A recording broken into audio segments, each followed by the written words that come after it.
el microbioma. El microbioma está compuesto no solamente por bacterias, sino por una diversidad de organismos vivos. Entonces, estos organismos vivos decíamos que pueden ser o son procariotas o eucariotas, ¿no? Dentro de las eucariotas hay comentarios. ¿Quiénes son los que quiénes son parte del microbioma?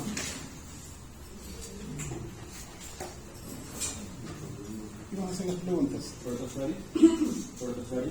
¿Quién? Protozoario. Bueno, ya, protozoario podría ser. ¿Quién más?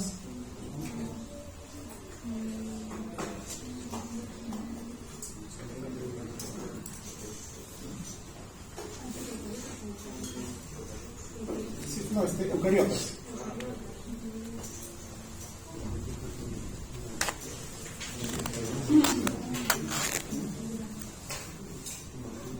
Bueno, el protozoario podemos considerarlo como los protistas, ¿no? Dentro de los protistas o los parásitos, ¿no? Dependiendo del tamaño. El tipo, levadura, ¿no?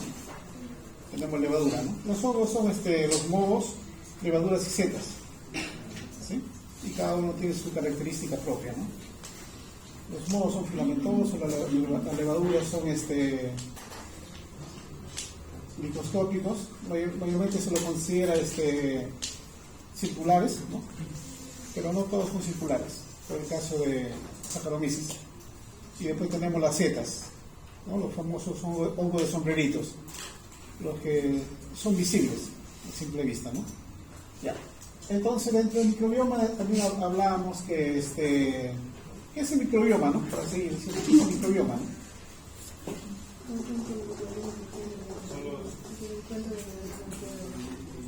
Ya, conjunto de microorganismos ya que están sobre o fuera, ¿no? Y la microbiota, una región específica. una región específica, ¿no? Se sobreentiende el microorganismo, ¿no? Es una región específica, ¿no? Y estos organismos que mayormente, bueno, consideramos a los que son beneficiosos con nosotros, porque nosotros también tenemos microorganismos que son patógenos, ¿sí? Se considera que un 5% en la piel, hasta un 5%, existe Staphylococcus aureus, pero coagulasa positiva. Bueno, Staphylococcus aureus es suficiente, ¿no? Porque los otros son epidermidis y albolíticos, que son no patógenos, aparentemente no patógenos. El patógeno es el aureus, ¿sí? Y el único que es coagulasa positiva, ¿sí? Que coagula la sangre. Ya. Entonces, dentro del microbioma consideramos mayormente a los que son no patógenos, ¿no? O que son parte de la flora normal, ¿no? O son los microorganismos que viven con nosotros, ¿sí? Entonces, estos microorganismos que viven con nosotros y que nos generan, ¿no? Y nos dan ciertos beneficios, ¿cómo se denominan? Los probióticos, ¿no? ¿Y el alimento de los probióticos cuál es? Probiótico. Ya. ¿Cuál es la importancia de un simbiótico? Y un simbiótico. Un simbiótico, ¿no? Ya cuando uno consume simbióticos. Bueno, claro, los simbiosis ambos tienen beneficios, pues, ¿no? Pero entre dos seres vivos. ¿Sí? Entre dos seres vivos, ¿no? Y un prebiótico no es un ser vivo, ¿no? Entonces, ¿cuál es la importancia de un simbiótico? ¿No? ¿Por qué consumir un simbiótico, no? Mejorar la digestión, protección, ¿qué más? Potenciar el metabolismo, ¿no? La importancia de un simbiótico, ¿no? Nosotros consumimos, decíamos, ¿no? La clase pasada, y a veces los simbióticos los consumimos como simbióticos o como prebióticos. En el mercado encontramos simbióticos, ¿no? Una mezcla de probióticos y prebióticos, ¿no? Pero los simbióticos los podemos consumir nosotros a través, por ejemplo, del salvado de trigo. Todo aquello que tiene pared celular, o que tiene algunos azúcares que nosotros no podemos digerir, ¿no? Y entre los azúcares que nosotros no podemos digerir y que está presente, ¿no? Que está presente, por ejemplo, en algunos vegetales, ¿recuerdan el nombre? Fructosa. Ya, la celulosa podría ser. ¿Alguien más?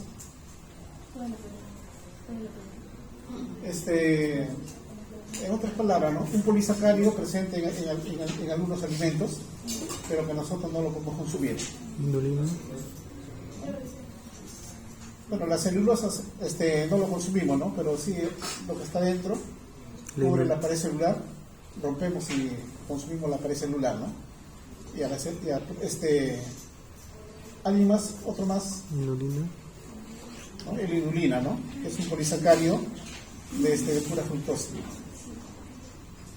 ¿Alguien recuerda la composición de de la celulosa?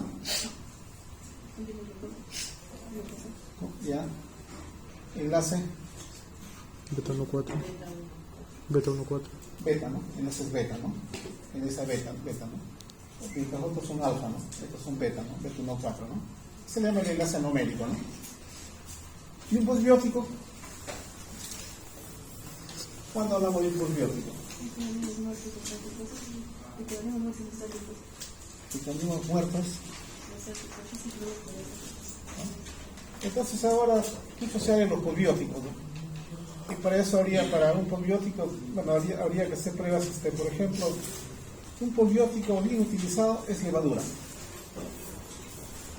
Si ustedes se van a la biblioteca, leen el libro Microbiología de Pelzar, no elementos, sino Microbiología de Pelzar, ahí van a encontrar una gráfica de la levadura y todos sus componentes internos, las vitaminas, los metabolitos que tiene, ¿no? Un mundo.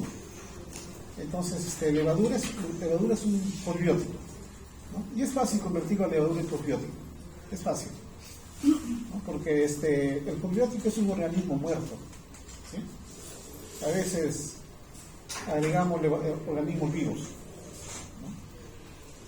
¿no? Agregamos organismo vivo, ¿no? Para que lo coman, ¿no? Los microbios, ¿no? O a veces como extracto lo podemos agregar también, como extracto de levadura, ¿no? Pero en el extracto habría que ver si es que en realidad el organismo está muerto o están sus elementos. Ya. Esto es en relación a lo que era la clase pasada, ¿no? Recordar algunos términos que sí, ¿no? Al nivel, esto lo vemos mayormente a nivel de lácteo, ¿no? Mayormente a nivel de lácteo, ¿no? En el caso de probióticos, ¿no? Pero no son los únicos, ¿sí? No son los únicos. Por ejemplo, hay alimentos fermentados que son fuentes de probióticos y prebióticos. ¿Cuáles serán? Yogur. Y el yogur, vegetales,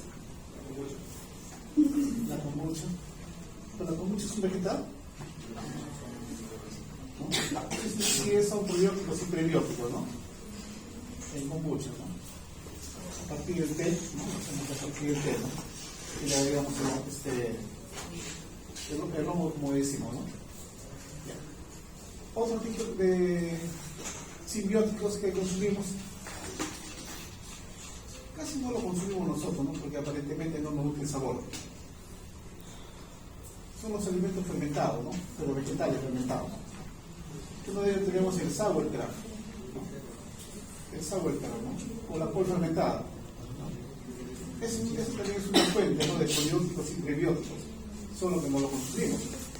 Ahí vamos a encontrar una gran cantidad de probióticos. Encontramos al lactobacillus, encontramos al leuconosto y otras bacterias más. Pero también ahí encontramos una gran cantidad de material vegetal, ¿sí? Entonces, el sauerkraut, ¿no? Y esto solamente en el caso del sauerkraut, ¿no? Es la col, no tallarla, ¿no? Darle lo más pequeño que se pueda, ¿no? Lo más pequeño que se pueda, porque ayuda a conservar los alimentos. Entonces de ahí se sabe que hacer el sauerkraut uno ya puede producir, ¿no? Conservar otro tipo de alimentos dentro de la misma metodología. Sí, sauerkraut o col fermentada, ¿no? Col fermentada. Entonces uno ya puede producir alimentos, ¿no? Conservar alimentos usando la misma metodología para producir sauerkraut, ¿no? O simplemente uno lo que hace agrega el líquido que está presente, ¿no? En el sauerkraut, la parte líquida. Ahí estamos agregando una gran cantidad de lactobacillus, una gran cantidad de levaduras, también hay levaduras, pañococos, y agregamos leuconosto, ¿no? Por decirlo. Entonces, ya uno lo puede hacer ya para conservar otro tipo de alimento, ¿no? Y eso es fácil de hacer, ¿no? Simplemente hay que rallar nomás, ¿no?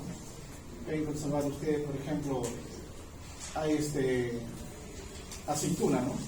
Conservada, tipo sourdough, aunque ellos le llaman encurtido, ¿no? Encurtido, ¿no? Pero encurtido es cuando le echan vinagre, en este caso no, fermentado. Agregas organismos vivos que produzcan la acidez, ¿no? Entonces tenemos ahí el caso de los mismos ajíes, ¿no? Que uno lo puede conservar, ¿no? Bueno, y ese negocio es un poquito caro, caro no, sino caro para que lo compran, ¿no? Más o menos no debe bajar de 5 soles, ¿no? La botellita de 200 mililitros o 200 gramos. Y uno gasta ahí, inclusive la misma cebolla lo puede conservar, ¿no? Se van a Plaza Vea, van a ver que hay varios productos que... Una bacteriana. Así como hablamos de células bacterianas, también hablamos de células fúngicas. También hablamos a veces de los virus como virus, ¿no? Esos virus creo que los podemos mandar a esa clase, ¿no? A las bacterias, ¿no? Porque las bacterias son los organismos más abundantes que están sobre la Tierra, ¿no? Y cumplen diversos roles, ¿sí? Diversas funciones, ¿no? Si nosotros lo vamos hacia el inicio, ¿no? Decimos, por ejemplo, ¿no? Porque a veces consideramos el inicio de todo ser vivo, lo que es la alimenticia, ¿no? Porque en la cadena alimenticia encontramos 3 componentes principales, ¿no? Y es una cadena, es un círculo, ¿no? Cadena, no es algo lineal, sino que es una cadena, ¿no? Entonces ahí, por ejemplo, ¿no? encontramos bacterias principalmente, encontramos también hongos, ¿no? Encontramos hongos, ¿no? Pero encontramos bacterias, ¿no? De ahí es cuando juega un papel importante en los ciclos biogeoquímicos, la transformación de lo orgánico en lo inorgánico. Porque ¿cuáles son las partes de una cadena alimenticia? ¿O quiénes son los componentes de una cadena alimenticia? ¿No? Comenzamos con quién? Con aquellos que no pueden, ¿no? Generar su alimento, ¿no? O que pueden generar su alimento, ¿no? Los autótrofos, ¿no? Y después de los autótrofos vienen los consumidores, ¿no? Y después al final vienen al final de la cadena, depredadores, el que va y chapal, ¿no? Los componedores, ¿no? Ahí también ponen a los carroñeros, ¿no? A los buitres, ellos, ¿no? Pero ellos cumplen una función, ¿no? El carroñero, la función que cumple es el material alimenticio que es más grande, lo convierte en pequeño. Pero cumple si fuera, pongamos, un ser vivo, ¿no? Lo pones a la intemperie, cuando las bacterias terminarán de consumirlo, ¿no? Ahí es el papel importante de los carroñeros, ¿no? Ayudar a descuartizar, ¿no? A convertir cada vez más pequeño, ¿no? Entonces si ahí nos vamos nosotros a los dos, ¿no? A los autótrofos y a los descomponedores, ahí encontramos bacterias, ¿sí? Encontramos una gran cantidad de bacterias, ¿no? Entre autótrofos y descomponedores. Entonces el ciclo se va haciendo así, autótrofos, consumidores y descomponedores, ¿no? Y el ciclo va siguiendo, ¿no? Y en ese ciclo está una gran cantidad de bacterias, una de las funciones, ¿no? Ahí podríamos decir que son bacterias atróficas, podríamos decir, ¿no? Pero las bacterias están cumpliendo hay bacterias que son patógenas, ¿no? Aquellas que nos causan daños a nosotros, ¿no? Hay bacterias que se le puede dar usos alimenticios, ¿no? En este caso principalmente las lácticas, ¿no? Las lácticas principalmente, ¿no? Hay bacterias que son, por ejemplo, de importancia industrial, ¿no? Para obtener algún compuesto, ¿no? Industrial, ¿no? Y así por el estilo, ¿no?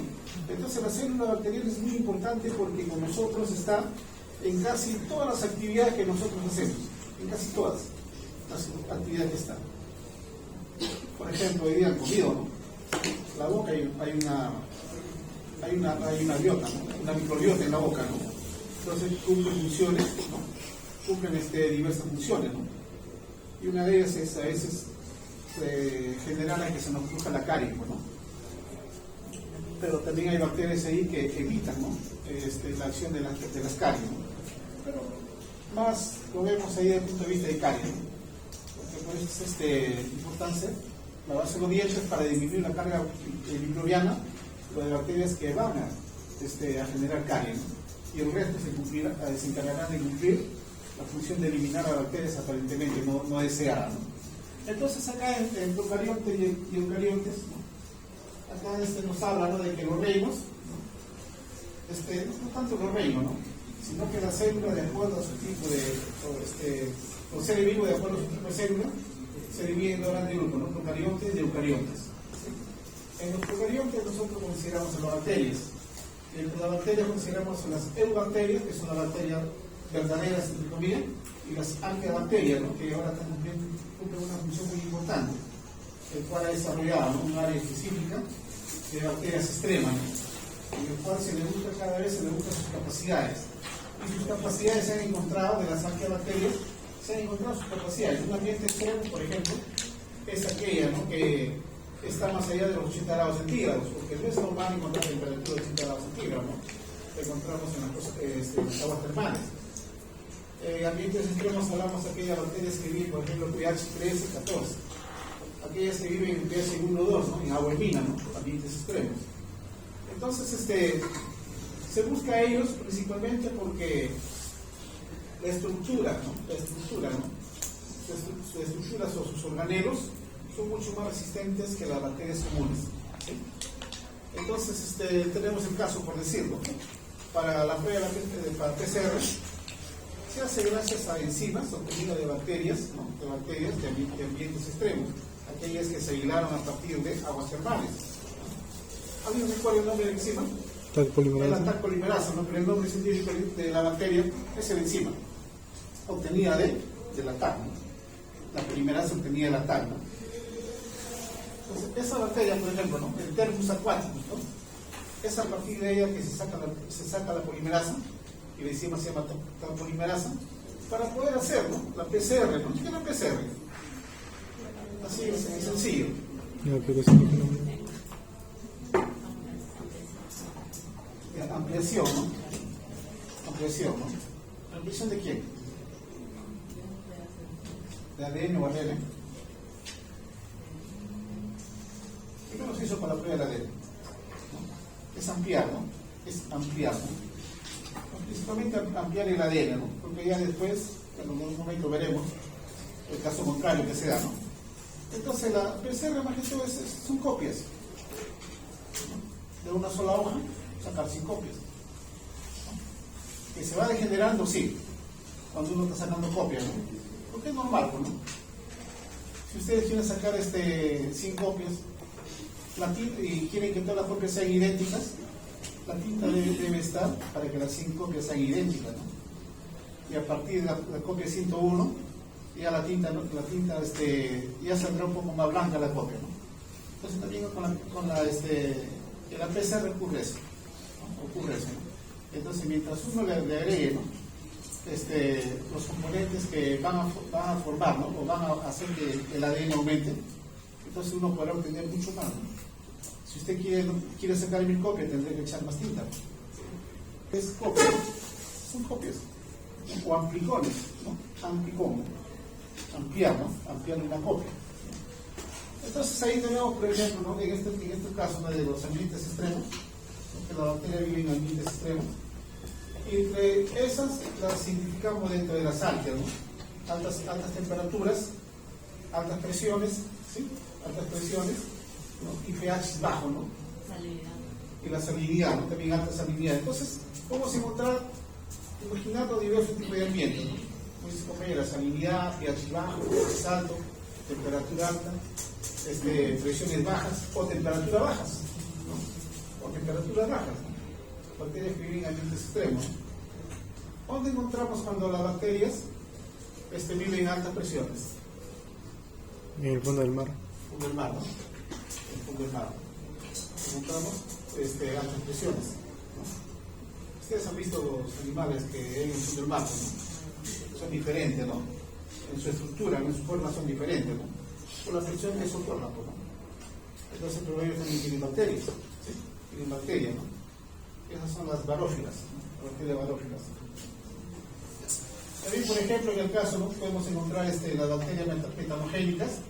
También son bacterias que viven en ambientes extremos. Que se puede generar metano en base al litro, ¿no? Se puede generar el gas metano, ¿no? Se puede generar, ¿no? Pero ahí se da todo un proceso, ¿no? En el que la bacteria tiene que resistir los cambios de, en este caso de pH, ¿no? Al final resisten las metanogénicas, ¿no? Porque comienzas con un primer paso en el cual hay aerobiosis para terminar en un ambiente totalmente anaeróbico, ¿no? Y ahí hay fases, ¿no? Hidrólisis, ¿no? La acidogénesis, la acetogénesis y la metanogénesis, ¿no? Estos son pasos que deben seguir las bacterias. Entonces, en estos ambientes, por ejemplo, ¿no? Para producir metano, ¿no? Encontramos ambientes en relación al pH, ¿no? En relación al pH y también a los nutrientes, ¿sí? Porque al final las bacterias se alimentan de hidrógeno y CO2 para producir metano. Pero al inicio no, al inicio tienen carbohidratos, lípidos, proteínas, ¿no? Pero se van muriendo, ¿no? Se van muriendo o se van filtrando, podemos decir, ¿no? Entonces acá tenemos el caso de las arqueas. Y este es el árbol filogenético de la semana pasada que decíamos en relación a Lucas, ¿no? En el que se cree, ¿no? En el que se cree que es el origen de lo que es la evolución, ¿no? Y ahí vemos, por ejemplo, que las arqueas son las que están más emparentadas con las eucariotas. Las arqueas, ¿no? Son las que están más emparentadas con las eucariotas, ¿no? Sobre todo relacionándose a los ambientes extremos en los que se puede vivir, ¿no? Y también en base a los elementos, ¿no? Los componentes que tienen esta bacteria de la tipo arqueas.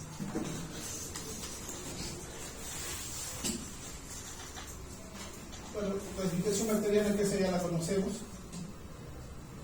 Bacterias, arqueas, eucariotas, ¿no? Que entre las arqueas encontramos bacterias de ambientes extremos, ¿no? Las halófilas, las que viven en altas concentraciones de sal, las termófilas, las que viven en altas concentraciones de temperatura, y las metanogénas, ¿no? Las que viven en ambientes totalmente, ¿cómo decir? Anaeróbicos, ¿no? Pero no son los únicos, ¿sí? No solamente para producir metano hay necesidad de tener un ambiente extremo totalmente anaeróbico. Para producir, por ejemplo, en el caso del masturano, ¿no? Las bacterias que causan ese problema, cuando un día y saca un poco de fondo, lo van a sacar a la luz de huevo, esas son bacterias las sulforreductoras, bacterias altamente anaeróbicas. Entonces, si son altamente anaeróbicas, ustedes muy fácil pueden hacer una limpieza, ¿no? Lo sacan y lo airean. A la semana van a ver que la arena está limpia. Bueno, en pequeñas partes no se puede hacer, pero todo el mar, el sedimento, ¿cuánto estará? 10 metros. Está difícil. Pero hay otras formas de cómo se puede hacer la limpieza. Un día lo conversaremos sobre eso, las formas que hay. Parece que uno tiene que idearse, ¿no? ¿Cómo lo puede hacer? Ya las ideas ya están, ¿no? Entonces, en las eubacterias tenemos, por ejemplo, a las cianobacterias, ¿no? Bacterias que viven en ambientes marinos, ambientes acuáticos. Y tenemos también a las heterobacterias, ¿no? Obviamente están las bacterias que ya ellos hay que darle el alimento bien elaborado. La clase siguiente vamos a hablar de eso, sobre fuente de energía, de carbono y energía. ¿Sí? Vamos a hablar y los tipos de nutrición que tienen las bacterias. Pero le voy a adelantar algo, ¿no? Por ejemplo, acá faltarían, ¿no? Las bacterias autótrofas, ¿no? Que también están dentro de las eubacterias. Porque en el suelo, ¿no? Uno no encuentra un ambiente extremo, pero ahí están las autótrofas, ¿no? Están las autótrofas. Pero también las autótrofas están en ambientes extremos, aquellas que hacen fotosíntesis pero que no usan el oxígeno. Pueden utilizar el azufre. Entonces eso ya son ambientes extremos, ¿no? Por eso simplemente acá no se le han colocado las autótrofas en su generalidad, porque están en los dos campos, en ambientes extremos y en ambientes normales. Entonces ahí tenemos nosotros una célula procariota y la célula eucariota, en los cuales hay semejanzas, ¿no? Hay semejanzas, ¿no? Por ejemplo, las bacterias tienen pared celular. Dentro de las células eucariotas hay algunos que tienen pared celular. Solamente la célula animal no tiene pared celular. Después tenemos, por ejemplo, todos tienen núcleo, ¿no? Todos tienen citoplasma, todos tienen, por ejemplo, ribosomas, en donde, ¿no?, se elaboran, se sintetizan las proteínas, ¿no? Entonces se sintetizan las proteínas, ¿no? Pero sí también hay diferencias, ¿no? El ribosoma bacteriano es muy diferente del ribosoma eucariota, ¿no? Hay diferencias. Entonces también hay diferencias en relación a la pared celular, a la membrana citoplásmica, ¿no? Porque la membrana citoplásmica de una célula eucariota, ¿no?, en su composición es diferente, ¿no? Es diferente a una célula procariota. Por ejemplo, en sus componentes, ¿no? Por ejemplo, a nivel de la membrana citoplásmica de las eucariotas, ¿no? Si nos referimos a los aceites, ¿no?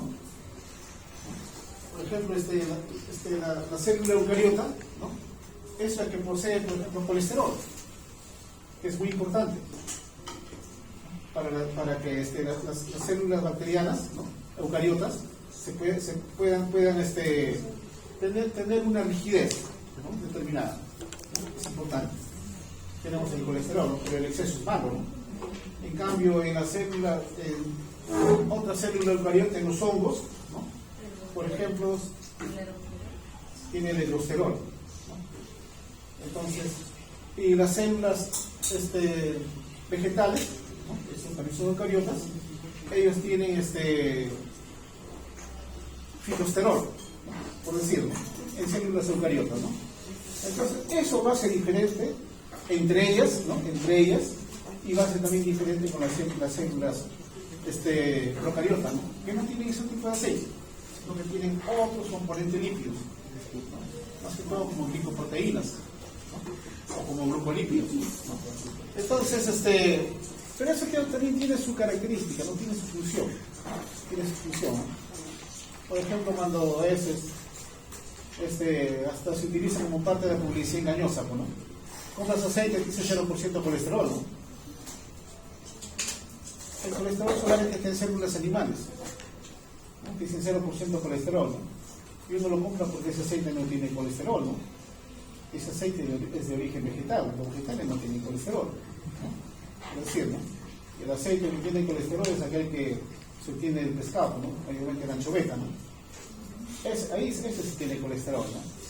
Ya. Entonces, y eso es importante, ¿no?, porque a veces cuando queremos matar bacterias, hay que saber la composición, a dónde se va a dar el modo de acción. Por decirlo, los ribosomas que tienen ambos, que tienen ribosomas, ¿no?, y cada uno tiene con sus dos subestructuras, menor y mayor, ¿no?, y al momento de sintetizar la proteína se tienen que unir, ¿no? Lo mismo que tiene la eucariota, lo tiene la procariota, ¿no?, pero la diferencia es el tamaño. Mientras en las eucariotas, el menor líder es de 30S, unidades de alimentación, ¿no?, y la mayor es 50S, ¿no?, y cuando ambos se unen es 70S, por la pérdida de la otra. Y las células eucariotas es de 40 y 60. Entonces eso ya va a ser diferente. Va a ser diferente, ¿no? Y cuando uno quiere matar a las células procariotas, entonces lo que uno tiene que hacer es actuar, una de las formas, ¿no?, actuar sobre la membrana citoplásmica, que es diferente, o la membrana celular, que es diferente en las células eucariotas o las procariotas. Otra forma, por ejemplo, es a nivel de ribosomas, ¿no?, ribosomas, actuar sobre el ribosoma procariótico. Entonces el antibiótico antirribosomas no va a actuar contra la célula eucariota, ¿no? Otra diferencia, ¿no?, a nivel de el núcleo, ¿no? Existe, el eucariota tiene membrana nuclear, ¿no? y la procariota no tiene. Entonces, otra forma de acción de los antibióticos es hacia el núcleo, en la procariota, ¿no? Bueno, en los eucariotas, ¿no? Que sí tiene igual el mismo ribosoma, el mismo núcleo que en este caso los hongos, ¿no? Que es una célula animal, por decir, ¿no? Entonces, ¿cómo se actúa, no? Ese nivel, ¿no? Porque antes no había, los antibióticos no se hacían para los hongos, ¿no? Los antifúngicos, ¿no? Eso eran tópicos, ¿no? Pero ahora se puede consumir, ¿no? Porque el modo de acción está contra la membrana citoplásmica o la membrana plasmática, ¿no? Porque tiene el costerol, ¿no? Bloquear la síntesis del costerol. Entonces no se forma la membrana citoplásmica, ¿no? Y así por el estilo, ¿no? Hay estructuras semejantes, ¿no? Semejantes, decimos no iguales, ¿no? Semejantes, pero casi con los mismos nombres y con las funciones parecidas, ¿sí? Con los mismos nombres y las funciones parecidas, ¿no? Por ejemplo, la membrana citoplásmica, todos sabemos la función de la membrana citoplásmica. La pared celular, sabemos la función de lo que es la pared celular, ¿no? Por ejemplo, en el retículo endoplasmático también sabemos lo que ocurre, los ribosomas, ¿no? En las mismas mitocondrias, por ejemplo, una diferencia, ¿no? Las células eucariotas tienen cloroplasto, ¿no? Tendrán las células eucariotas cloroplasto.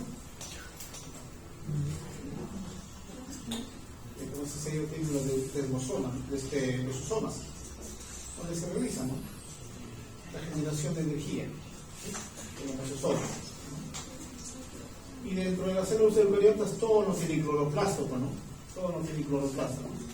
En el caso de las células fúngicas, ellos no tienen cloroplasto, ¿no? Porque no producen sus propios alimentos, ¿no? Bueno, la estructura, ¿no? Claro, el cloroplástico, ¿no? Y acá tenemos una célula bacteriana con sus componentes. Bueno, ahí se le pone sus componentes, pero toda la bacteria no tiene todos los componentes. Por ejemplo, en el caso de los cocobacilos, ¿no? De los cocos, no hay flagelo. No hay flagelo, ¿no? Los cuerpos de inclusión, toda la bacteria no tiene cuerpo de inclusión. Y también toda la bacteria, así sean bacilos, que principalmente tienen flagelo, todos los bacilos no tienen flagelo. Entonces en la bacteria, cuando ponemos un esquema ideal, ¿sí? Un esquema ideal en la bacteria, ¿no? No es que una bacteria tenga todos los componentes, ¿no? Es una suma de ambos, ¿sí? De lo que tienen y no tienen. Estamos viviendo, pero... Bueno, esto es una práctica que la ves en biología, ¿no? Es una práctica común, lo que se echa en biología, en lo que en relación a la pared celular, ¿no? ¿Qué ocurre cuando está en una solución isotónica? Una hipotónica y una hipertónica, ¿no? Una hipertónica, ¿no? Entonces ahí, por ejemplo, la materia mayormente está en soluciones, se le dan las condiciones. Se le dan las condiciones para que tenga un medio isotónico. ¿Sí? Se le dan las condiciones. Pero uno lo puede poner en un medio hipertónico. Y la pared celular lo va a proteger. Va a sufrir ciertos daños internos. Pero no tantas veces como para que mueran todas las bacterias. Por eso uno siempre busca la solución isotónica. La solución isotónica, ¿no? ¿Y qué solución? ¿O cómo lo conocemos a la solución isotónica? ¿Con qué nombre? ¿Y cómo se prepara?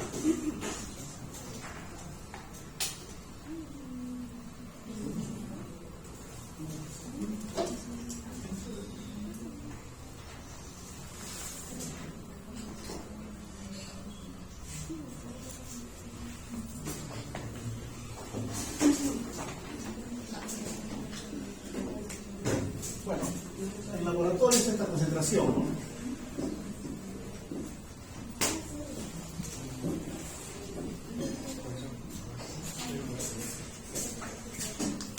Y tenemos dos concentraciones, ¿no? Que son la misma. estructura es diferente, bueno. Y eso te ocurrió el problema hace poco. Pero ahí así han hecho soluciones hipertónicas, ¿no? Una solución isotónica es aquella, que es el suelo fisiológico, ¿no? Aparentemente, ¿no? Es el plasma, ¿no? Pero tiene en relación a sales, aunque solamente cloruro de sodio, tiene casi la misma solución, la misma osmolaridad que el plasma. Bueno, pues el plasma tiene muchas cosas, tiene proteínas, lípidos, enzimas, ¿no? Pero en relación a la concentración de sales, mantiene un pH casi igual que el plasma, ¿no? Es 0.85. Este es a nivel de laboratorio, ¿no? Ya a nivel de fuera es el 0.9 y el...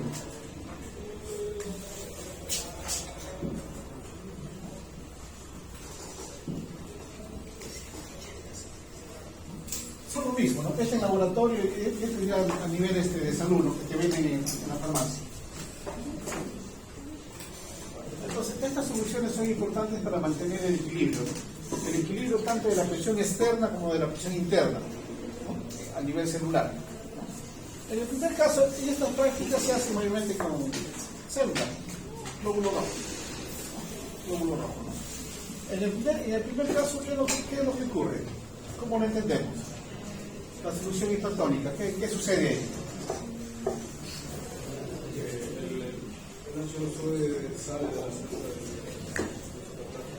¿Dónde hay mayor presión? ¿Dentro o fuera? Afuera, ¿no? Entonces, ¿qué debe pasar? En la hipotónica, ¿qué debe pasar?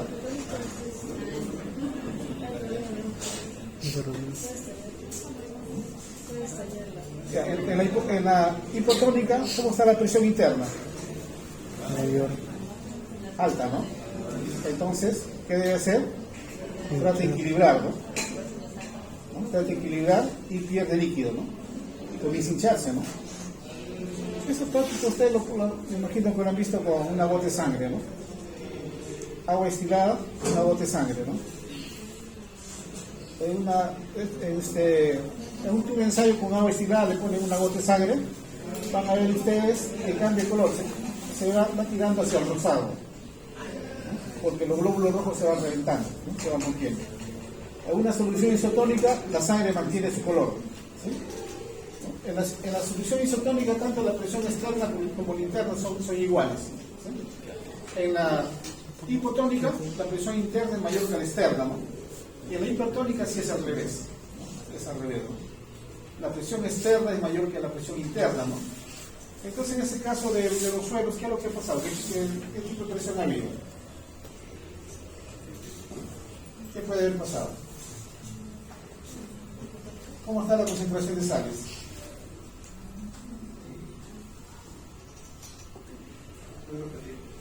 ¿Ah?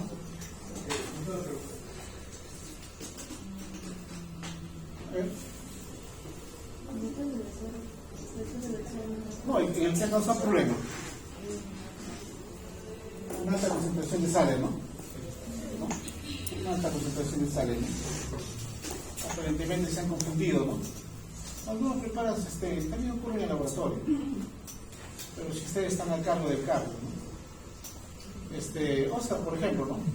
Si usted le pide un material, lo que él hace, aunque ya lo tiene apuntado, ¿no? ¿Cuántos gramos tiene del reactivo que usted le pida? Lo tiene apuntado. Y después usted le devuelve, si es que le prestó, él lo pesa y dice, tengo tanto. Eso es el juego que se hace en el laboratorio siempre. Cuando uno prepara algo, siempre tiene que tener la cantidad inicial y la cantidad final, para saber si es que se agregó más o menos, ¿sí? Si agregaste más, te vas a dar cuenta por la pesada. Agregaste menos, te vas a dar cuenta por la pesada. Si agregaste más, simplemente paraliza las cosas. Entonces, nuestras células están en presión isotónica. Están en presión isotónica, ¿no? Están en el ambiente externo, que es igual que el ambiente interno, ¿no? O la presión interna es igual que la presión externa, ¿no? En cambio, en este caso, se ha generado una solución hipertónica, ¿no? Una solución hipertónica, ¿no? Pero, ¿y qué es lo que ha pasado en el interno ahí, ¿no? Cuando en una solución hipertónica, los glóbulos rojos de la célula comienza a eliminar, es como si te aplastaran, ¿no? Y se forman los cuadrocitos, ¿no? Como espículas, ¿no? Cuadrocitos, ¿no? Entonces, y como hay una gran cantidad de células, las células tienden a unirse, ¿no? A unirse, romperse, ¿no? Y si que le echas bastantes sales, ¿no? Ya hay un ambiente que ya tienes con sangre, un tubo que tengas con sangre, échale sales, simplemente se rompe y comienza a volverse azul, ¿no? Se comienza a azular. Entonces, bueno, eso ha sido, esa gente ha tenido un dolor muy grande a los que le han adherido a ese suelo. En otras palabras, les ha quemado. Y han tenido formación de coágulos a nivel de sangre. Bueno, sigamos. Entonces, la importancia de la pared celular, ¿no? Es para mantener las presiones, ¿sí? Para mantener las presiones, ¿no? Es como decir, porque hay que daño mecánico, líquido osmótico, da forma y ligera a la célula, pero mantiene la presión, ¿no? Pero durante un cierto tiempo. También depende, ¿no? Depende si es que el agente externo, ¿no? Que uno está poniendo, ¿no? El agente externo, ¿no? Uno dice, agrega glóbulos rojos en una solución en agua destilada, ¿no? Si es agua destilada, no hay problema. Algunos glóbulos rojos, entre comillas, se pueden salvar. Pero si hay una gran cantidad de agua destilada, ¿no? Pones una gota de sangre, todo se reviene. Al final, ¿cómo lo notan, no? Observación microscópica. Entonces acá tenemos la estructura, tanto la pared celular como la pared gran positiva como gran negativas. En ellos hay una diferencia, pues, entre gran positivas y gran negativas, ¿no? Y en relación a esa diferencia es que se hace la coloración gran, ¿no? La coloración gran, ¿no? Que es una coloración diferencial, ¿no? Para clasificar a las bacterias, ¿no? En gran de grupo, gran positivo y gran negativo, ¿no? Pero en base a sus componentes, ¿no? En base a sus componentes. Por ejemplo, las gran positivas tienen un elemento peptidoglucano, ¿sí? Es una pared celular más sencilla, porque tiene un elemento peptidoglucano. En cambio, la gran negativa tiene poca concentración de peptidoglucano, algunos dicen hasta, claro, peptidoglucano, pero también tiene acá membrana externa, lipopolisacáridos y proteínas. También tiene glucoproteínas, bueno, lipopolisacáridos también tiene glucoproteínas, proteínas solas. Y también tiene lípidos solos. Se considera, ¿no? Que los lípidos, la suma de lípidos en una gran negativa es hasta un 22%, ¿sí? Es hasta un 22%. Entonces, cuando uno hace una coloración, una coloración gran, ¿no? Con la gran positiva no hay problema, ¿no? Porque ellos, y aparte la gran negativa va a ser más grande que tiene algunos poros, ¿no? La gran positiva lo que hace es colorearse, ¿no? Después que le pones el alcohol acetona, sigue coloreada, ¿no? Bueno, previa a la formación de complejo líquido cristal violeta, ¿no? Usted le echan rubor, le echan el cristal violeta, se forma ese complejo, la gran positiva, ¿no? La gran negativa no forma ese complejo. Después, cuando decolora con alcohol acetona, la gran positiva no hay ningún problema. En la gran negativa sí. El alcohol arrasa con la grasa, aunque ¿no? Estos lípidos están dentro, ¿no? Pero hay poros, ¿no? Hay poros a través del cual la gran negativa va a perder, ¿no? Estos lípidos, ¿no? Van a salir, ¿no? Y la gran negativa va a quedar decolorada, ¿no? Y luego usted lo va a colorear con gasolina. Entonces, acá, en base a estas estructuras, no gran de grupo, gran positivas y gran negativas, ¿no? Para el celular. Componentes. Después tenemos la condición química del peptidoglucano.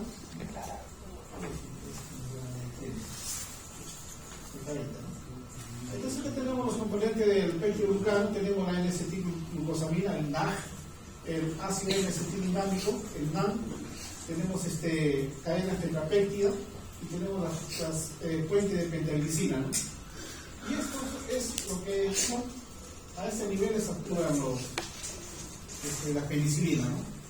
Evitando la formación de la pared celular, ¿no? Evitando la formación de pared celular. No es que destruya la pared celular ya está hecha, sino que evita la formación de pared celular en bacterias jóvenes, en nuevas bacterias. Y cada 30 minutos, 40, 50 minutos que se divide una bacteria, siempre hay bacterias jóvenes. Entonces la penicilina actúa evitando la formación, en este caso un pectiouricano, ¿no? Y acá tenemos la representación esquemática de la estructura del pectiouricano, ¿no?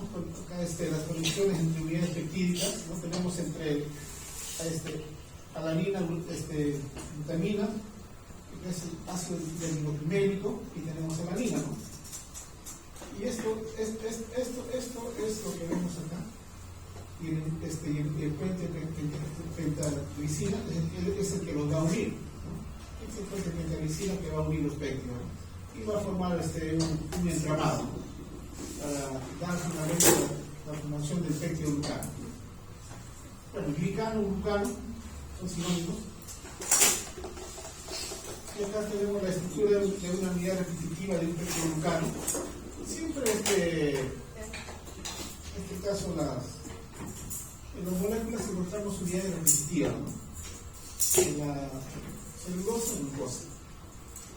En el almidón encontramos la fructosa, respecto de la inulina, la fructosa. En la argentina encontramos, por ejemplo, N-acetilglucosamina, ¿no?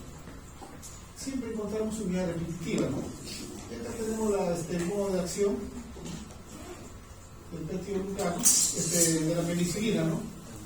A través de las uniones peptídicas, para evitar que se forme, ¿no?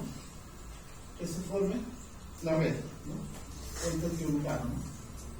Y la lisocima actúa a nivel de los enlaces auglucosídicos.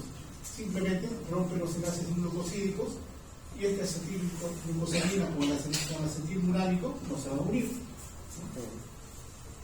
Entonces, hay diversos caminos, ¿no? Hay diversos caminos de cómo se puede la formación de la pared celular, ¿no? Por los niveles de donde actúa la lisocima y el nivel de donde actúa la penicilina. La lisocima actúa a nivel de los enlaces glucosídicos y la penicilina actúa a nivel de los enlaces, las uniones peptídicas, para evitar la formación de la unión de los aminoácidos, ¿sí? Entonces ahí tenemos dos formas diferentes de actuar. Hay células bacterianas que no presentan pectiouricano. Tenemos el caso de las micoplasmas y la termoplasma, ¿no? Esto es el grupo de las arqueas, ¿no? Aunque la micoplasma está hace tiempo con nosotros. Micoplasma, por ejemplo, es la primera bacteria que se ha generado en laboratorio, ¿no? Micoplasmas. Entonces, estas son arqueas, ¿no? ¿Y por qué, si no presentan pectiouricano y si no presentan pared celular, por qué se consideran como bacterias?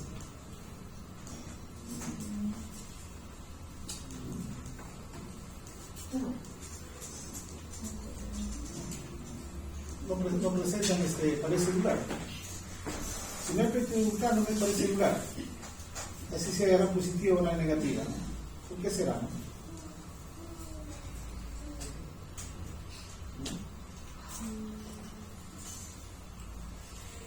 ¿Cuál es la característica de una bacteria, de un procariota, en relación a su célula? No posee membrana celular. No posee membrana celular. Este es otro. Es membrana, ¿no? La ausencia de la membrana nuclear, ¿no? En la procariota, ¿no? La presencia de la membrana nuclear, ¿no? Esto no posee membrana nuclear, ¿no? Por eso se lo considera dentro de las bacterias, igual que las riquecias, que son bacterias, son parásitos intracelulares obligados, bacterias, y que causan una enfermedad, ¿no? La enfermedad de Garrión, las riquecias. Ya, pero por eso ahora se habla de nuevos reinos en la naturaleza. Generalmente se reconoce 5. Se habla más de 8 reinos, ¿no? Posiblemente micoplasma y termoplasma no sean bacterias, ¿no? Por no presentar pared celular, ¿no? Eso ya seguirá, ¿no? Estudiando, ¿no? Pero 5 reinos están reconocidos, ¿no? Desde el 64 por ahí. Pero se habla de nuevos reinos, ¿sí? Ya no conoces un microorganismo, ¿no? y parece que fuera eucariota, ¿no? Presenta membrana nuclear. Mándalo a los autistas, ¿no? Están ahí, ¿no? Están en ese plano. Entonces, pues, posiblemente en el futuro, ¿no? Se le saque dentro de la bacteria, ¿no? No sabemos cuándo, pero posiblemente, ¿no?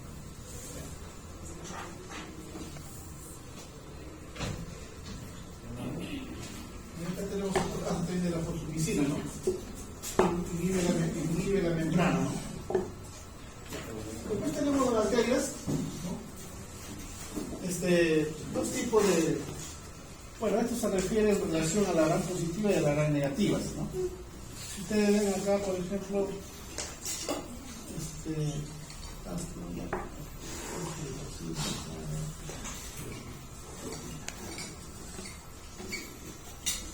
quiere decir ahí, ¿no? Que las bacterias, cuando pierden la membrana, la pared celular, generan dos grupos, ¿no? Generan dos grupos. Por acción de la lisosima se destruye la pared celular, ¿no? Y puede ser penicilina, ¿no? Obviamente se usa lisosima, ¿no? Puede ser penicilina. Se destruye la pared celular, entonces se van a generar dos tipos de... Se genera el protoplasto y el esferoplasto, ¿no? Entonces, ¿cuándo hablamos de un protoplasto, no? El protoplasto se habla cuando hay una degradación completa de la pared celular. Una degradación completa de la pared celular. Y se refiere a los gram positivos, ¿no? PP, positivo. Y los esferoplastos es cuando la degradación es completa. La lisosima destruye, ¿no? Destruye el pectio glucano, ¿sí? El pectio glucano. Pero no destruye las glucoproteínas, no destruye los glucolípidos. Entonces, en el caso de los esferoplastos, queda, ¿no? Queda como una tira, ¿no? Una tira, ¿no? O no tenemos la bacteria, pero queda una colita, ¿no? Una colita, ¿no? Una colita que es el esferoplasto, ¿no? Que son restos, ya sea de glucoproteínas o de lipoproteínas.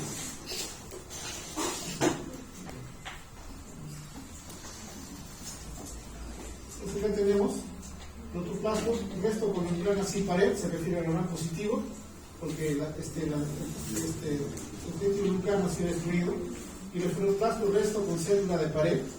Pero, ¿por qué no? Porque el resto queda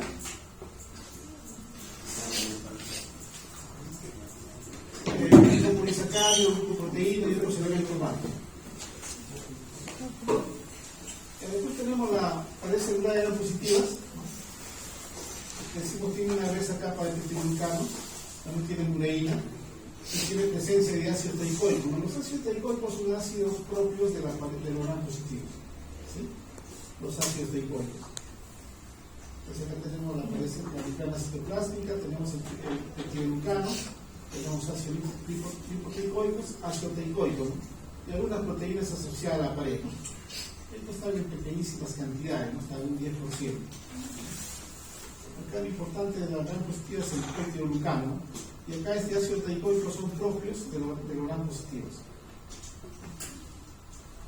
La misma estructura, con la característica de los ácidos teicoicos. Vamos a ver, acá tenemos la gran negativa, ¿no? Es una pared más delgada pero más compleja, ¿sí? Más delgada pero más compleja. Y acá la importancia de esto, ¿no? Lo que se descubrió son las porinas, ¿no?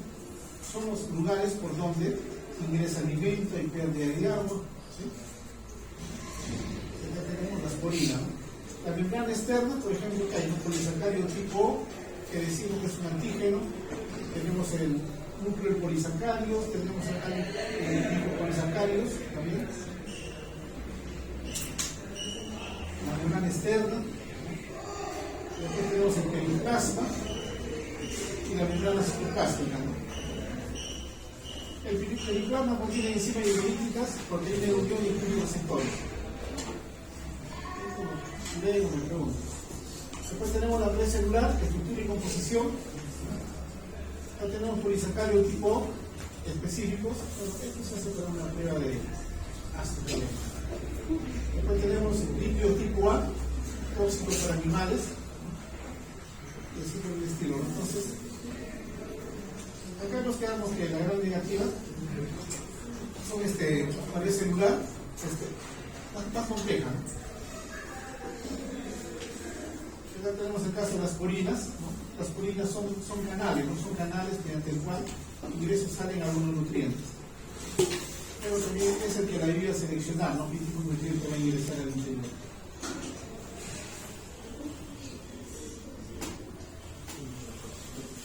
Bueno, diferencias que hay por vía.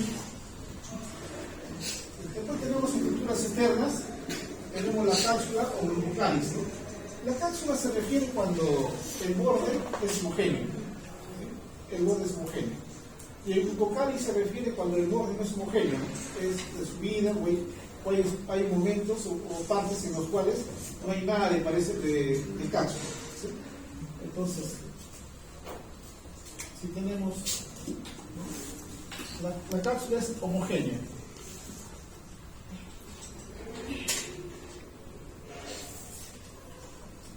Y el glucocálix es no homogéneo, ¿sí? El glucocálix es cápsula. Pero en ambos la composición es la misma, ¿sí? Decimos cápsula o decimos glucocálix. Ya, ¿desde acá la entendieron? Sí, ¿no?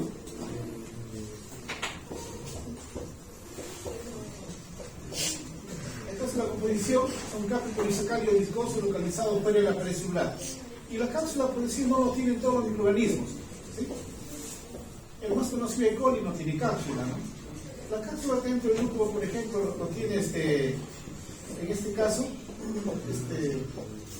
ya no cambiaron el nombre, ahora se llama Streptococcus pneumoniae, antes era Diplococcus pneumoniae, Diplococcus pneumoniae, esa presenta cápsula. Cápsula presenta también la Neisseria, ¿no? Presentan cápsula dentro, bueno, son gram negativos. Son pocos gram negativos. La cápsula la presenta un grupo, por ejemplo, las Klebsiellas, ¿no? Y las cápsulas le da cierta, es significativa que le da patogenicidad a los microorganismos, ¿sí? Los virus son más patógenos y es más difícil de eliminarlo, hay que darle mucho más cantidad de antibióticos. Bueno, funciones de las cápsulas: participa en la adherencia superficie de formación de biopelículas, el sarro dentario, ejemplo, biofilm dental en materiales en alimentos. Mecanismo de defensa de bacterias, ¿no? Frente a la fagocitosis y antimicrobianos. Quiere decir, es una cubierta que evita que no sean digeridos por las células, ¿no? Y también por los antimicrobianos. Solo en este caso se le da mayor cantidad de antimicrobianos, ¿no? Bueno, eso ya lo evalúa el médico. Mejoran la resistencia a la desecación y a la luz ultravioleta. Es altamente antigénica, no tiene antígeno del tipo K. Entonces nosotros podríamos decir, ¿no? Si queremos hacer una comparación de la cápsula, es una pared, diríamos, una bacteria, la mayoría de bacterias son aquellas que presentan pared interracial. Y las cápsuladas son las que presentan pared arragiada. ¿Cuál es más fácil de destruir? O sea, se va a valorar más rápido, ¿no? En el tiempo. El cintarrajeo, ¿no? Entonces eso imagínenlo en relación a la cápsula, ¿no? La cápsula ayuda a que la bacteria pueda resistir, bueno, pueda resistir la acción de varios agentes externos o dañinos para ellos, ¿no? Como la radiación ultravioleta, como la fagocitosis, ¿no? Y también a ello le da una capacidad también antigénica, ¿no? Son bacterias que más rápido que pueden causar enfermedades, ¿no? Para esto hay ejemplos, vamos a ver un ejemplo más adelante. Y acá tenemos la cápsula, ¿no? Ahí tenemos la cápsula, tenemos a la bacteria dentro del punto negro y todo lo que está alrededor de él es cápsula, es una cápsula. Bueno, estas son bacterias gram positivas, son pocos, ¿no? Gram positivas no, son pocos. Estos son pocos, ¿no? Hay pocos. Y después acá también tenemos, ¿no? Que es la observación de un cultivo, ¿no? Una bacteria capsulada se presenta a media mucosa, ¿sí? Es como moco, lo mueve la colonia, moco. En cambio, una bacteria no capsulada, la colonia no se mueve, permanece estática. Es una forma diferencial en macón. Después tenemos biopelículas microbianas, ¿no? Son comunidades de microorganismos que crecen adheridos a las superficies y rodeados de una matriz polimérica segmentada por ella. Por ejemplo, de biopelículas, acá tenemos biopelículas formadas sobre una hoja. Por ejemplo, son exopolisacáridos bacterianos. Son bacterias que están dentro, cubiertas, tienen una estructura, en este caso la cápsula. Biopelículas formadas en superficie de un catéter. También. Pseudomonas aeruginosa. Pseudomonas crece en casi todos los ambientes. Una vez que se da pseudomonas. Después también tenemos en superficie de acero, a Listeria monocitogenes. Entonces la bacteria está en lugar, por ejemplo, en el acero, ¿qué va a consumir? Pero su crecimiento es lento. Cuando es más difícil la nutrición, el crecimiento es más lento. ¿Sí? El crecimiento es más lento.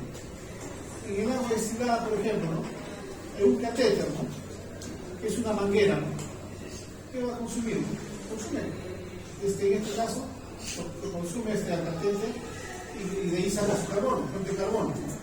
Pero es más lento el crecimiento, ¿no? Cuando tenga el nutriente sea más difícil de conseguir, el crecimiento es un poco más lento, por cuestión de supervivencia. Entonces las biopelículas se utilizan en elaboración de alimentos, en sistemas de refrigeración, cubiertas, ¿no? Cubiertas. Por ejemplo, una biopelícula es la goma Santana, es una cubierta, ¿no? Natural para alimentos que se exportan.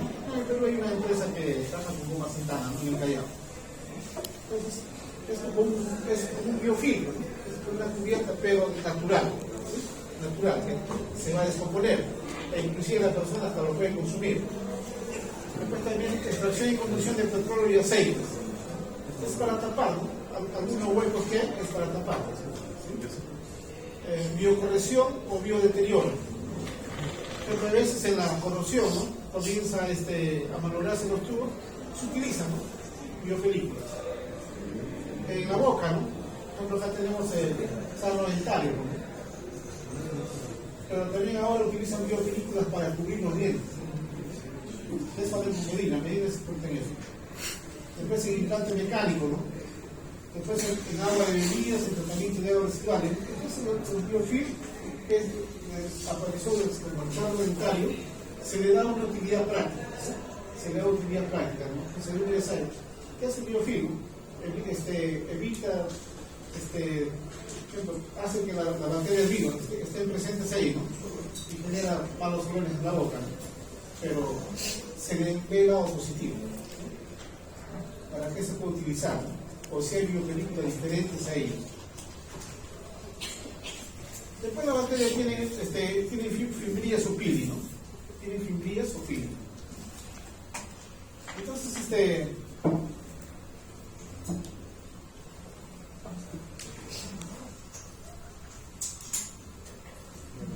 las fimbrillas son estructuras en relación al tamaño, son más cortos. Esa es a través del cual ellos van a adherirse al alimento y van a absorber el alimento. Así consumiéndolo, ¿no? Función adhesión a superficie patógena y también formación de precipitación líquida, pero también les permite a ellos el alimento, ¿no? A través de las fimbrillas ellos pueden el alimento obtenerlo. No obtenerlo, sino el lugar donde ingresan a la célula. Y los pilis más conocidos es en el caso, ¿no? De la conjugación bacteriana, tipo de reproducción sexual, ¿no? Y tipo de reproducción sexual, en este caso los pilis. Y acá vemos los pilis, ¿no? No capsulada, ¿no? Y son bacterias diferentes, ¿no? Son bacterias diferentes, ¿no? ¿Y qué es lo que hace, no? Le da capacidades a una bacteria, ¿no? Le da capacidades a una bacteria, ¿no? Si no tiene una determinada capacidad, a través de fimbria una bacteria que tiene la capacidad, por ejemplo, de producir beta-galactosidasa y la otra no produce, le da los genes para producir beta-galactosidasa, y hace que la nueva célula que se va a generar sea diferente. Esto es la reproducción sexual, ¿no? Es diferente a la reproducción binaria, que todos son iguales. En cambio, cuando en la conjugación, que es el verdadero, ¿no? Es el verdadero tipo de reproducción sexual, las células hijas sean diferentes a los progenitores. Después tenemos a los flagelos, ¿no? Las bacterias tienen flagelos, pero hay bacterias que no tienen, los pocos por decir se dice que no tienen flagelos, son atricos. En cambio, todos los bacilos, mayormente los bacilos tienen flagelos, pero también hay que ver qué tipo de flagelo tienen, ¿no? Puede ser que tengan un solo tipo de flagelo, ¿no? Le llamamos monotricos. Puede ser que tengan flagelos a ambos lados, ¿no? Se llaman anfitricos. Puede ser que tengan solamente un lado, se llaman lofotricos, ¿no? Puede estar uno solo, puede estar varios. En los anfitricos también pueden estar varios, ¿no? Y cuando los flagelos están alrededor de la célula bacteriana se llaman peritricos. Entonces acá tenemos algunas formas, ¿no? Algunas formas de bacterias en sus flagelos.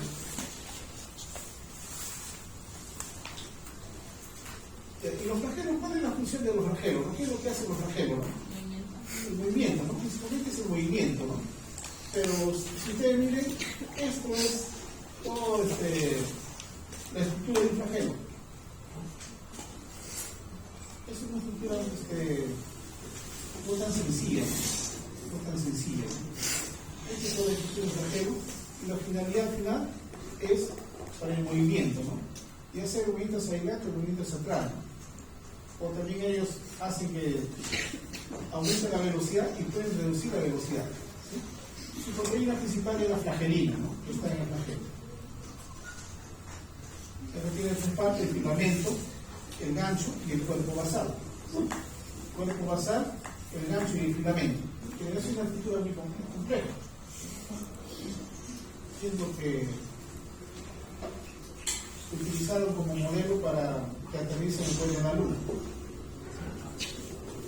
Puede correr y también puede parar, ¿no? Pero en la parada, en el proceso, va disminuyendo la velocidad. En cada estructura de un eucariota hay un gran positivo y un gran negativo, ¿no? De acuerdo a la posición de la pared celular hay diferencia, ¿no? Entonces, por lo menos que de la gran negativa su flagelo sigue siendo más complejo, ¿no? Su estructura basal.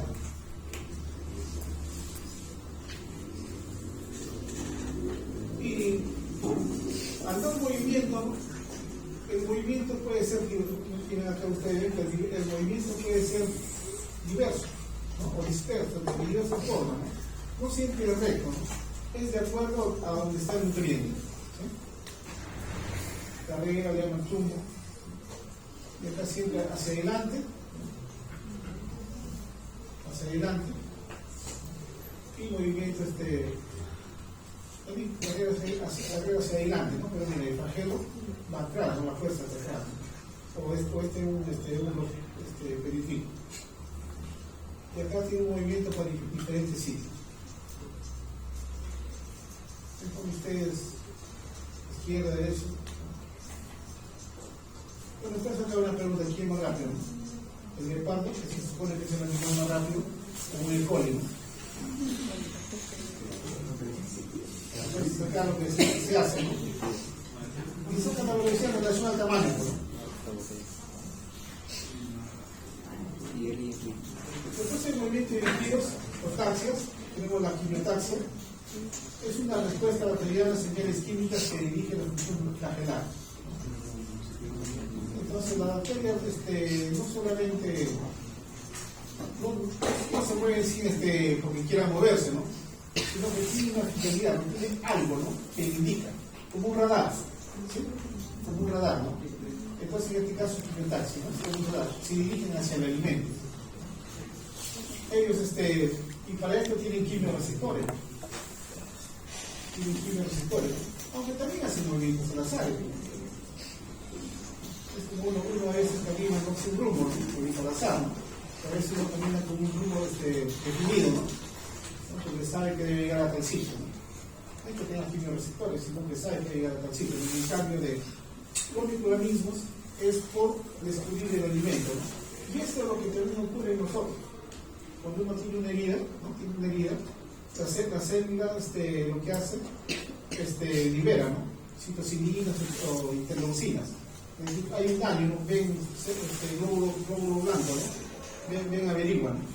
Entonces, también es casi parecido, ¿no? Que ahora, tanto en bacterias como en células eucariotas, ¿no? Entonces, los quimioreceptores son proteínas membranas que detectan, ¿no? Sustancias y el tiempo, ¿no? Activan y modulan la rotación del flagelo, ¿no? Ya se está yendo, pero regresa, ¿no? Porque como radar lo detectan, ¿no? Un poquito es en forma de circunferencia, ¿no? Detectan en diferentes 360 grados. Y hace que la bacteria, ¿no? vaya hacia el lugar en donde se generó, ¿no? El aviso.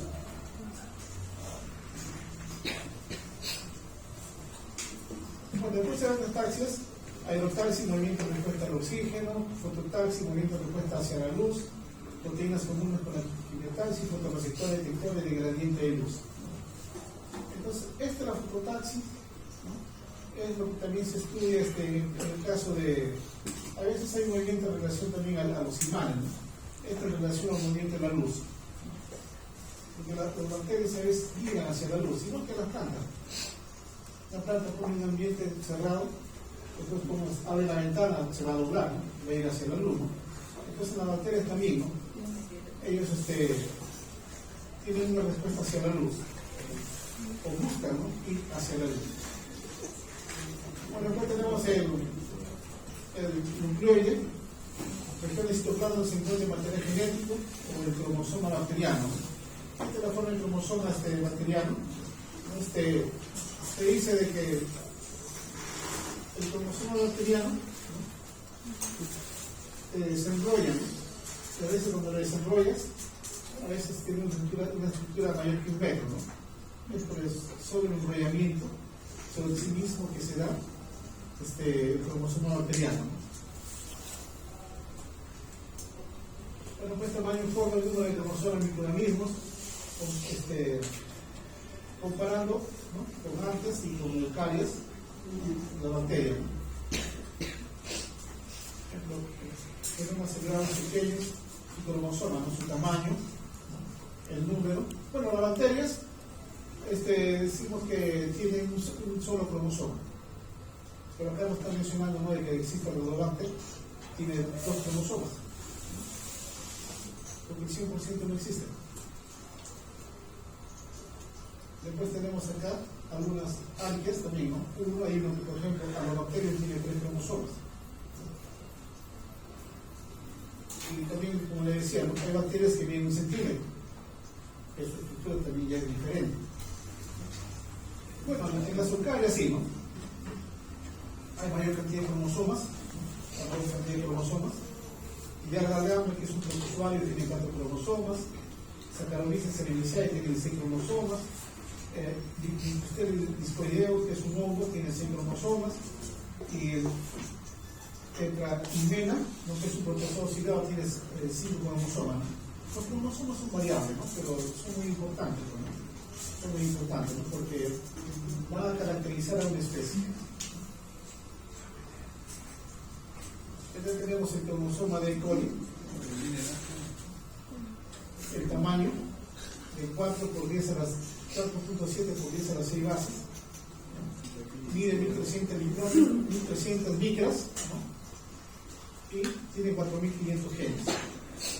En el hombre, el cromosoma tiene 2.9 por 10 a 9 bases. Bueno, ya varió, ¿no? De 40.000 genes ya varió. En un humano, ¿no? Que todavía en algunos libros lo siguen considerando. Bueno, el cromosoma bacteriano tiene un centro de origen para replicarse, ¿no? Para generar dos nuevas células. Tiene un centro de origen. No hay genética. Ya, los plásmidos, ¿qué son? Los plásmidos son material genético, ¿no? Material genético, pero que no están adheridos al núcleo, ¿sí? Pero también tienen ADN. Ellos están fuera del núcleo, pero también tienen ADN y transmiten el ADN, ¿no? Es lo que se permite mayormente en la conjugación. Son circulares de tamaño y número de copia, bueno, antes le llamaban episomas. Y algunos lo orientaban también que estaban unidos al núcleo. Son circulares de tamaño y número de copia variables, existen grupos de incompatibilidad, transferidos entre bacterias y aportan propiedades o adaptaciones selectivas. Que cada una serie de adaptaciones que le puede dar a una bacteria, ¿no? Sobre todo en el caso cuando se hace la conjugación, ¿no? Resistencia a antibióticos, producción de antibióticos, mecanismo de patogénesis, elaboración de toxinas, capacidades metabólicas, si le falta alguna enzima, capacidad de modulaciones, degradación de compuestos xenobióticos, que es lo que se debe buscar, debido a la mediación, resistencia a metales pesados, producción de pigmentos. Los cambios no llevan genes que sean requeridos en todas las condiciones de crecimiento, ¿no? No sean requeridos, solamente llevan genes necesarios, ¿no? Para determinada actividad. Es un cromosoma más chiquito, que está fuera del núcleo. Después tenemos las inclusiones o los gránulos de reserva, que también se utilizan para casos de bioremediación. Por ejemplo, tenemos las infusiones rodeadas de membrana de lípidos, contienen sustancias que almacenan energía, ¿no? Por ejemplo, polisacáridos y azúcar. Estas son las inclusiones que están en la célula bacteriana. Después tenemos acá polímeros carbonados, reserva de carbono de energía, el PHB, que están todas las del PHB. El poliléctrico hidroxilato PHB es un polímero de hidróxido etílico que se agregan formando gránulos. Este es el plástico, ¿no? El bioplástico, si queremos decir bioplástico como bioplástico, los PHB, ¿sí? O plástico biodegradable, ¿no? Pero biodegradable, degradable, ¿no? Porque el plástico puede ser de forma diferente. Uno producido por bacterias, otro producido por bacterias en forma parcial y otro producido totalmente por bacterias, ¿no? Los PHB. Después tenemos otra inclusión en glucógeno, polímeros y unidades de glucosa, ¿no? Entonces acá tenemos esto. Bueno, el de todo realmente más adelante, ahorita es una fiebre arriba en tesis. Lo van a reconocer, ¿no? Hacen crecer la bacteria y se le agregan, ¿no? El Sudan 3, ¿no? El Sudan Black, ¿no? Y se va a formar ahí una mancha, ¿no? Si se forma la mancha, digamos que tiene PHB.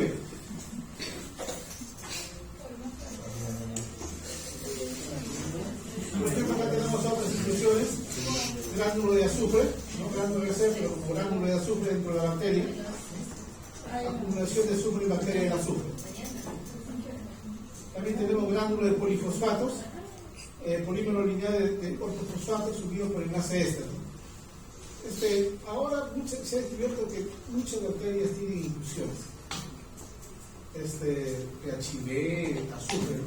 Pero hace tiempo solamente estaba enfocado al género Corinebacterias, ¿sí? Como gránulo de polifosfato. Ahora se han descubierto muchas más bacterias que tienen estas capacidades, ¿no? ¿Y qué es una inclusión?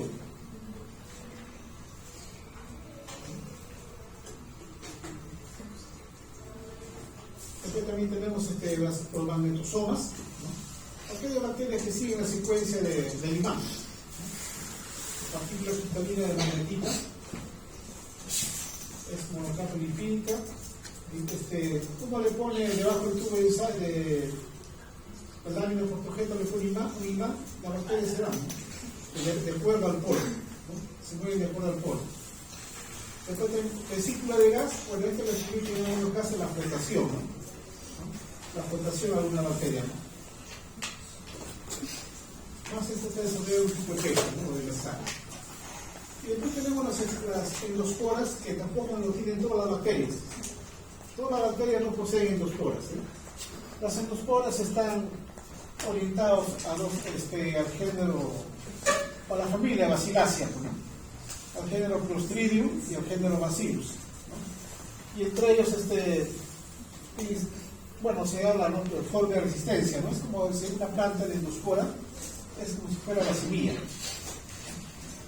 Aunque decimos forma de resistencia, ¿no? Es una parte ciclovital de la familia Bacillacea, de Clostridium o de Bacillus. Es una parte de su ciclo vital. Pero decimos gen de resistencia porque uno tiene una semilla, ¿no? Lo tienes hoy día, como hoy día, si quiere lo siembra mañana. Tienes la semilla, compra la semilla, no lo siembra mañana, esperas un mes, esperas 2 meses, ¿no? Entonces, a ese tiempo que también la endospora, ¿no?, para que germine la espora, tiene que encontrar ambientes adecuados. Si no hay ambientes adecuados, sigue como espora, por eso le llaman estructura de resistencia. Igual que la semilla, pues, ¿no? Si yo lo quiero sembrar mañana, ¿no?, lo puedo sembrar en un mes, ¿no?, la semilla. Pues si quiero lo siembro mañana, ¿no? En un mes ya digo estructura de resistencia, ¿no? Me dura más, ¿no? Entonces, para eso se refiere como estructura de resistencia. Pero, al final, es parte ciclovital, ¿no? Entonces, acá tenemos las esporas de acuerdo a, por ejemplo, acá, ¿no?, esa foto, ¿no? Espora de Bacillus cereus, color verde de espora, ¿no? Recuperada abeja atrapada en ámbar, ¿no?, de 25 millones de años.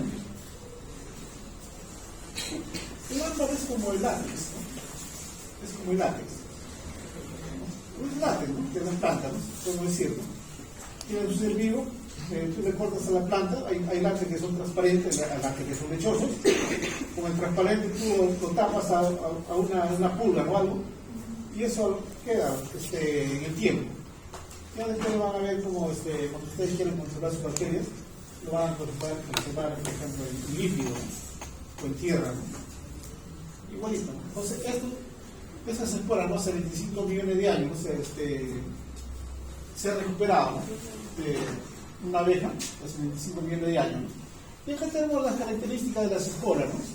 Y ahí también su forma de reposo de energía, metabolismo detenido, ¿no?, las esporas, solamente metabolismo basal, ¿no?, resistentes a condiciones ambientales adversas, a la desecación, altas temperaturas, radiaciones UV, compuestos químicos, ¿no? Y acá las características de las esporas, ¿no? Si ustedes ven las esporas, pueden ser terminales, estar en la parte final, pueden ser subterminales, ¿no?, estar en un extremo, y pueden ser centrales, ¿no?, estar en el centro, ¿no? Entonces las esporas tienen esas características, ¿no? Ya sea Clostridium o Bacillus, ¿sí?, central, subterminal o terminal, ¿sí? Entonces, pero ¿en qué se diferencia, no?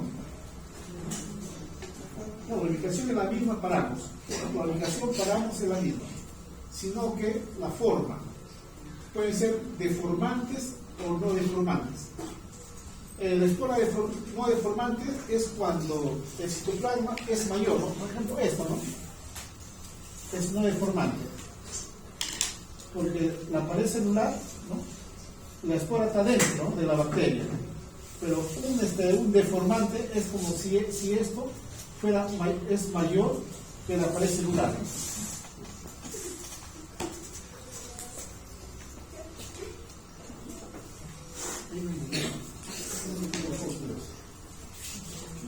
Entonces acá tenemos, por ejemplo, esta, por decir, ¿no?, en esta terminal, bueno, debe ser cuestión teta, ¿no? Usted ve que la espora es mayor que el cuerpo. Espora es mayor que el cuerpo, ¿no? Es deformante, ¿no? Pero cuando la espora no es mayor que el cuerpo, es no deformante. Entonces, las deformantes están dentro del género Clostridium, ¿no?, y las no deformantes están dentro del género del género Bacillus, ¿sí? Entonces, en bacterias encontramos, por ejemplo, y también decimos que los Clostridium, ¿no?, son bacterias anaeróbicas, y que los Bacillus son bacterias aeróbicas, ¿no? Es lo que se dice, ¿no? Pero existe un Bacillus que vive en condiciones anaeróbicas, es anaeróbica antes que aeróbica, ¿no? En el aire se muere, es el famoso Bacillus cephalicis, ¿sí? Es un Bacillus que es anaeróbico. Entonces la endospora es estructura de resistencia, bueno, su composición o sus partes, ¿no?, de la endospora.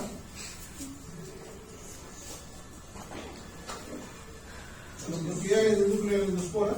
Bueno, la endospora, con las esporas bacterianas, ¿no? No decimos espora bacteriana, se caracteriza porque resiste a las altas temperaturas.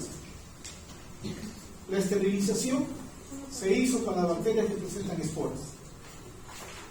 Para eso se hizo la esterilización, para bacterias que presentan esporas. Porque pero uno no sabe, no esteriliza porque no sabe si hay una bacteria que presenta esporas, ¿no? Si hay bacilo, ¿no? Uno no sabe, uno hace siempre esterilizar. Es parte, ¿no?, de la medida de bioseguridad, ¿no? Pero ¿qué es lo que lo hace, no? Que estas esporas necesitan a las altas temperaturas el ácido dipicolínico, ¿sí? El alto contenido de ácido dipicolínico es el dipicolinato de calcio, hace que este pueda resistir a las altas temperaturas, pero no resiste a la temperatura de esterilización, ¿no? Ahí se muere. Entonces, el dipicolinato de calcio, ¿no?, el ácido dipicolínico se une con el calcio, se forma el dipicolinato de calcio, y esto hace que pueda resistir a las altas temperaturas las esporas. Porque el problema es en la alimentación, mayormente la presencia de esporas. Esta tiene bajo contenido de agua, porque su metabolismo basal va a bajar al mínimo. Tiene una consistencia gelatinosa, termoresistente, resistencia a frutos químicos y la activación enzima. Y también protege frente a la luz ultravioleta, la deshidratación y el calor seco. Y acá tenemos un proceso de correlación de esporogénesis, una célula vegetativa. Las bacterias son células de dos tipos, ¿no? Célula vegetativa o célula esporulada. No todas las bacterias son vegetativas. Por ejemplo, la familia Bacillácea, ellos son esporuladas, que presentan esporas. Pero el resto de bacterias son vegetativas, ¿sí? El resto son vegetativas. Y una vegetativa, ¿no?, está metabólicamente activa, está hidratada. Entonces, cuando las condiciones del medio comienzan a cambiar, ocurre ya una serie de cambios, ¿no? Por ejemplo, impaginación en las membranas, síntesis en las membranas de las esporas. Y cuando hablamos de endospora, el metabolismo es inactivo y está deshidratada, ¿no? Es como la semilla hecha de agua se va a germinar, ¿no? Y acá tenemos el proceso de deshidratación, entonces está la formación de la espora, ¿no? Entonces tenemos el proceso de formación de espora, ¿sí? Síntesis de proteína 5-ACP y ácido dipicolínico. Este proceso es complejo y altamente regulado en el que participan unos 50 genes y tiene lugar en una de 6 a 10 horas. Se produce se incorpora a nivel de condiciones naturales, ¿no? Para laboratorio también se hace a nivel de laboratorio, ¿no? Pero hay un proceso un poco más largo, ¿no? Hay que utilizar centrífugas de alta velocidad. Entonces las esporas también se utilizan en lo que son la guerra bacteriológica. El caso del anthrax, uno de ellos, ¿no? De Bacillus anthracis, lo que se tiene de espora, ¿no? Y con eso se puede contaminar diversos sitios, ¿no? Los alimentos, la fuente de agua, ¿no? Clostridium botulinum, el problema no es la bacteria, es la espora. Entonces, ahí se habla en el Clostridium botulinum, se habla de una toxinfección, ¿no? Bueno, ahí quedamos, chicos.